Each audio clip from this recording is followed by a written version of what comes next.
احیاء العلوم میں امام غزالی رحمۃ اللہ تعالی علیہ والی ایک واقعہ نقل کرتے ہیں۔ کہتے ہیں کہ ایک شخص کو بادشاہ کے دربار میں بڑا قرب حاصل تھا، بلا روک ٹوک آتا بادشاہ کے دربار میں اور پھر سیدھا بادشاہ کی مسند کے پاس جاتا اور وہاں پر بادشاہ کو نصیحت کرتا۔ نصیحت کیا کرتا؟ احسان کرنے والے کے ساتھ بھلائی کر، برے کو اس کی برائی ہی کافی ہے۔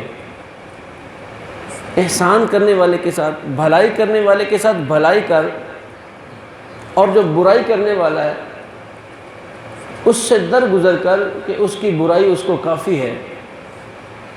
یہ روٹین چلتی رہی کہ ایک درباری کو اس سے حسد ہوا، کہنے لگا کہ یہ بندہ بڑا بادشاہ کا مقرب ہے، اس کو یہ مرتبہ مقام مل گیا ہے جبکہ ہمیں کوئی پوچھتا ہی نہیں ہے۔ حسد وہ بیماری ہے کہ جس کا کوئی علاج نہیں ہے۔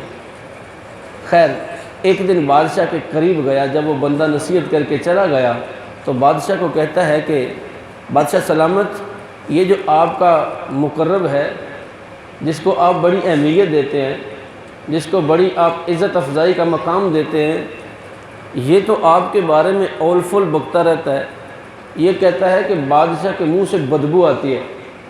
کہا ایسا تو نہیں ہے۔ کہا آپ آزما لیں، آزمائش شرط ہے، کل جب یہ بندہ آپ کے دربار میں آئے تو اسے اپنے قریب کرنا، دیکھنا یہ اپنا ہاتھ اپنے منہ پہ رکھ لے گا آپ سے بات کرتے ہوئے۔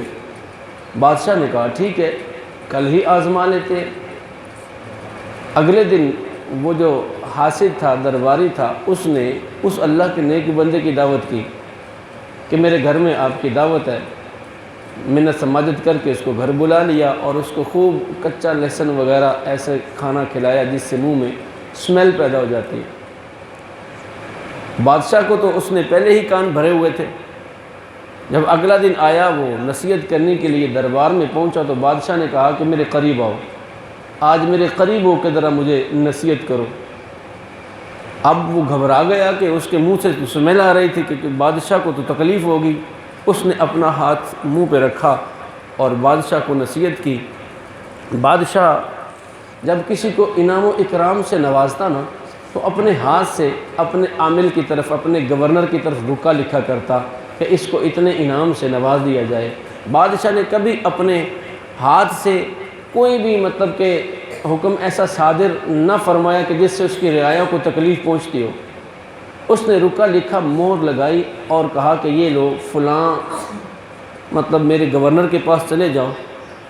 اس نے رکا لیا اور باہر نکلا۔ وہ حاسد دیکھ رہا تھا، اس نے کہا کہ یہ کیا معاملہ تو الٹ ہو گیا۔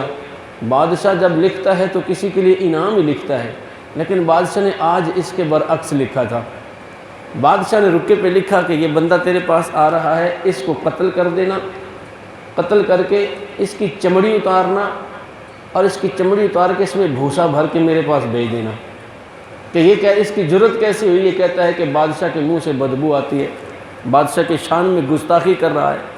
خیر، وہ نیک آدمی وہ رکا لے کر جو ہی دربار سے باہر نکلا تو وہ حاسد لالچی بھی تھا، اس کو کہ وہ پیسے کی ہوس بھی تھی۔ اس نے کہا یہ کیا ہے؟ کہا بادشاہ نے رکا دیا ہے، کہا یہ مجھے دے دیں، آپ کے کس کام کا؟ چونکہ اللہ والے ہوتے ہیں ان کو ان چیزوں سے غرض بھی نہیں ہوتی۔ کہا لے بھائی تو لے لے۔ وہ رکا لے کر عامل کے پاس پہنچا۔ عامل نے جب رکا پڑھا تو کبھی رکے کی طرف دیکھتا ہے تو کبھی اس کے چہرے کی طرف دیکھتا ہے۔ کہا یہ رکا بادشاہ نے دیا؟ ہاں ہاں بادشاہ نے دیا ہے۔ تیرے لیے دیا ہے؟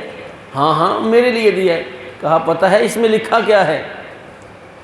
کہا کیا لکھا ہے؟ انعام ہی لکھا ہوگا، اور کیا لکھا ہوگا؟ جو انعام میرا بنتا ہے مجھے دو۔ کہا اس میں لکھا ہے بادشاہ نے کہ اس بندے کو قتل کر کے اس کی کھال اتارو اور اس کے اندر بھوسا بھر کر میرے پاس بھیجو۔ اب جناب وہ تڑپ گیا کہ نہیں نہیں نہیں، یہ خط میرا تو تھا ہی نہیں، تو فلاں کا تھا، یہ تھا وہ تھا۔ اس نے کہا نہیں۔ اس نے کہا بادشاہ سے تحقیق کروا لو۔ کہا اس کا مطلب تم یہ سمجھانا چاہتے ہو کہ میں بھی اپنی جان سے جاؤں؟ اب میں بادشاہ سے تحقیق کرنے کے لیے چل پڑوں کہ بادشاہ کی مور موجود ہے۔ خیر اس کو قتل کیا، اس کی کھال میں بھوسا بھرا۔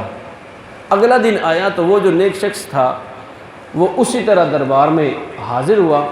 بادشاہ حیران رہ گیا۔ بادشاہ کہنے لگا میرے اس خط کا کیا کیا جو کل میں نے تجھ کو دیا تھا؟ وہ کہتا ہے بادشاہ سلامت وہ فلاں درباری جو تھا اس نے مجھ سے مانگا، میں نے اس کو دے دیا۔ کہا وہ تو تمہارے بارے میں یوں کہتا تھا کہ تم کہتے ہو کہ بادشاہ کے منہ سے بدبو آتی ہے، بادشاہ کو گندہ دہنی کا مرض ہے۔ کہا بادشاہ سلامت میں نے تو ایسا کوئی لفظ نہیں بولا۔ کہا اچھا پھر تم نے اپنے منہ پہ ہاتھ کیوں رکھا تھا، ناک کیوں مطلب کہ چھپائی تھی؟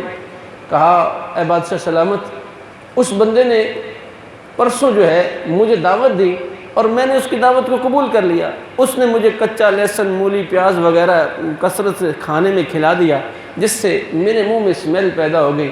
آپ نے مجھے قریب بلایا اور میں نے اپنے منہ پہ ہاتھ رکھا کہ میری بدبو سے آپ کو تکلیف نہ پہنچے، لہذا میں نے اپنے منہ پہ ہاتھ رکھا۔ بادشاہ کہتا ہے نصیحت کر، نصیحت کر۔ وہ کہنے لگا نصیحت ایک ہی تھی، احسان کرنے والے کے ساتھ بھلائی کرنے والے کے ساتھ بھلائی کر اور برائی کرنے والے سے درگزر کر کے اس کی برائی ہی اس کو کافی ہے۔ بادشاہ کہنے لگا تو سچ کہتا ہے، تو بھلائی کرتا ہے، تیرے ساتھ اللہ نے بھلائی ہی کی ہے، اور جس نے تیرے ساتھ برائی کرنا چاہی تھی میں نے اس رکے میں کوئی انعام نہیں لکھا تھا، میں نے تو اس میں لکھا تھا کہ اس بندے کو قتل کر کے اس کی کھال میں بھوسا بھر کر میرے دربار میں بھیج دے۔ اتنے میں وہ اس نے قتل جو کیا تھا اس نے بھوسا بھر کے بھیج دیا تھا۔ کہا وہ دیکھ وہ مطلب کہ اپنی برائی کا شکار ہو کر خود ہی آ رہا ہے۔